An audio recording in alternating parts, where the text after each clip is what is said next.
बच्चों, entertaining learning की series में आज हम न्यूक्लिक एसिड में पाए जाने वाले नाइट्रोजन बेसेस के टाइप्स को लर्न करने की ट्रिक जानेंगे।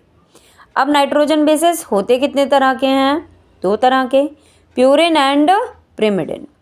प्यूरिन और पिरिमिडिन में क्या डिफरेंस है? प्यूरिन डाइसाइक्लिक होते हैं, यानी उनमें 2 रिंग पाई जाती हैं, एक 6 मेंबर्स और एक 5 मेंबर्स।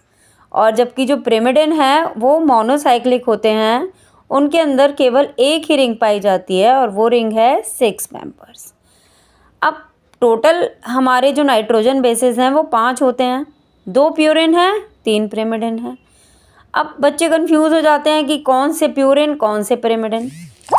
तो इन्हें याद रखने का सबसे बढ़िया तरीका, मेरा नाम याद रखो, मेरा नाम एकता गर्ग। तो जो हमारे प्यूरिन हैं वो कौन से हैं? एडेनिन और ग्वानिन।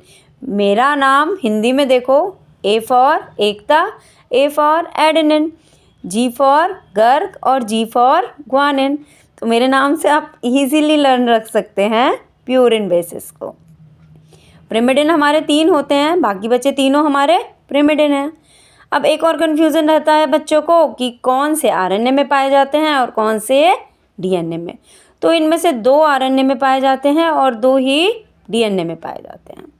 अब जो हमारे लास्ट अल्फ़ाबेट से स्टार्ट होते हैं, थायमिन और यूरासिल, ये आपस में लड़ते रहते हैं, तो ये एक जगह नहीं रह सकते। तो इनमें से एक डीएनए के पास आ जाता है और एक चला जाता है आरएनए के पास।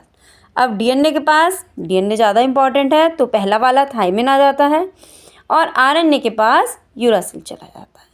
तो इस तरीके से हमारे 5 nitrogen bases adenine, guanine, purine है और cytosine, thymine and uracil pyrimidine है, जिनमें से डीएनए के अंदर कौन से हैं? थायमिन एंड साइटोसिन, और आरएनए के अंदर साइटोसिन एंड यूरासिल। बाय।